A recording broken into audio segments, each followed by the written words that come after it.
وزیر اعظم کو کیا اہم پیغام دیا ہے، اور ساتھ ہی آپ کو یہ بھی بتاتے ہیں کہ وزیر اعظم عمران خان نے کیا 2 اہم سوالات یا نکات اٹھائے ہیں۔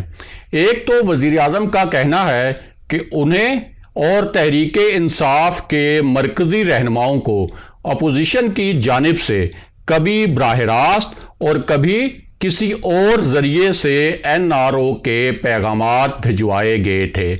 ان میں ایک پیغام نیب قوانین میں ترامیم کے متعلق بھی تھا۔ وزیر اعظم کے مطابق انہیں ایسے پیغامات بھی بھجوائے گئے کہ اگر اپوزیشن قیادت کو ان کے مقدمات میں ریلیف دے دیا جائے تو پھر اپوزیشن کوئی تحریک نہیں چلائے گی۔ وزیر اعظم کا تاثر یہ تھا کہ یہ پیغامات انہیں 6 ماہ پہلے تک بھی بھجوائے جاتے رہے، اور اگر وہ سمجھوتا کر لیتے تو آج اپوزیشن مکمل طور پر خاموش بیٹھی ہوتی۔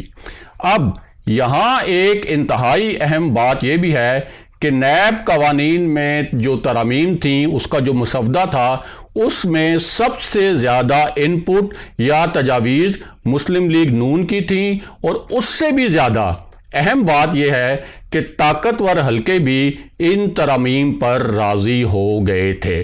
آخری وقت میں وزیر اعظم عمران خان نے اہم حلقوں کے مشورے کے باوجود اس مسودے کو قبول کرنے سے انکار کر دیا تھا۔ اب بات کرتے ہیں آرمی چیف کی جانب سے وزیر اعظم کو دیے گئے پیغام کے متعلق، اور ساتھ ہی آپ کو آگاہ کرتے ہیں کہ نون لیگ کے 3 ارکان پارلیمنٹ کا معاملہ کیا ہے۔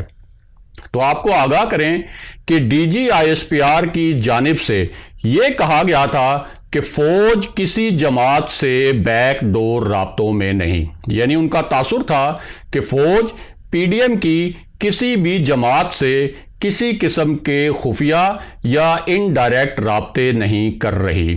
ان کا یہ بھی کہنا تھا کہ فوج سیاست میں کسی طرح ملوث نہیں، اور فوج کو سیاست میں نہ گھسیٹا جائے۔ اب اس پر سابق وزیر اعظم شاہد خاقان عباسی کی جانب سے ایک حیران کن دعویٰ سامنے آیا ہے، اور انہوں نے اس حوالے سے DG ISPR کو جواب بھی دیا ہے۔ شاہد خاقان عباسی کا کہنا ہے کہ انہیں ایک رات پہلے مسلم لیگ نون کے 3 MNAs کے فون آئے، اور ان MNAs نے بتایا کہ مقتدر حلقوں نے ان سے رابطہ کیا ہے اور انہیں استعفے دینے سے منع کیا ہے۔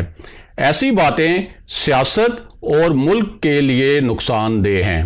ان کا کہنا تھا کہ فوجی قیادت کو چاہیے کہ عملی طور پر فوج اور انٹیلیجنس ایجنسیوں کو سیاست سے دور کرے، فوج کو آئین کے مطابق اپنی حدود میں رہ کر کام کرنا چاہیے۔ اب بات کرتے ہیں کہ army chief general Qamar Javed Bajwa نے وزیر اعظم عمران خان کو PDM، مولانا فضل الرحمان اور میاں نواز شریف کے متعلق کیا پیغام دیا۔ اس معاملے پر اسٹیبلشمنٹ کی ایک انتہائی قریبی شخصیت سے ہم نے کچھ اہم سوالات کیے، اور انہوں نے اس کے معنی خیز جوابات دیے۔ ہمارا سوال یہ تھا کہ میاں نواز شریف اور مولانا فضل الرحمان جس طرح سے لانگ مارچ اور دھرنے کی بات کر رہے ہیں، PDM اس دھرنے کے لیے ریڈ زون میں بھی جا سکتی ہے، اور اس دوران کوئی پرتشدد صورتحال بھی پیدا ہو سکتی ہے۔ تو اس پورے معاملے میں آرمی کیا کرے گی، اور فوجی قیادت کا وزیر اعظم عمران خان کو کیا مشورہ ہوگا؟ یعنی army chief general Qamar Javed Bajwa اور DG ISI جنرل فیض حمید حکومت کو اور وزیر اعظم عمران خان کو کیا سجیسٹ کریں گے؟ ہمارا سوال یہ بھی تھا کہ اس پوری صورتحال میں حکومت اگر فوج کو طلب کرتی ہے تو پھر فوج کی بطور ادارہ کیا پالیسی ہوگی؟ یہاں اہم بات یہ بھی ہے کہ حکومت کے پاس یہ اختیار ہوتا ہے کہ وہ آرٹیکل 245 کے تحت فوج کو اپنی مدد کے لیے طلب کر سکتی ہے۔ 2014 کا جو پی ٹی آئی کا دھرنا تھا اس میں وزیر اعظم نواز شریف نے بھی آرٹیکل 245 کے تحت فوج کو ریڈ زون میں طلب کیا تھا۔ اب ہمارے ان سوالات پر اس شخصیت کا کہنا تھا کہ army chief general Qamar Javed Bajwa کا حکومت کو اور وزیر اعظم کو یہی مشورہ ہوگا کہ وہ اس پورے معاملے پر مذاکرات کریں تاکہ تشدد کا کوئی ماحول نہ بنے۔ یہ شخصیت جنرل امجد شعیب ہیں جو اسٹیبلشمنٹ سے براہ راست رابطے میں رہتے ہیں۔ اگلے پروگرام تک کے لیے خدا حافظ۔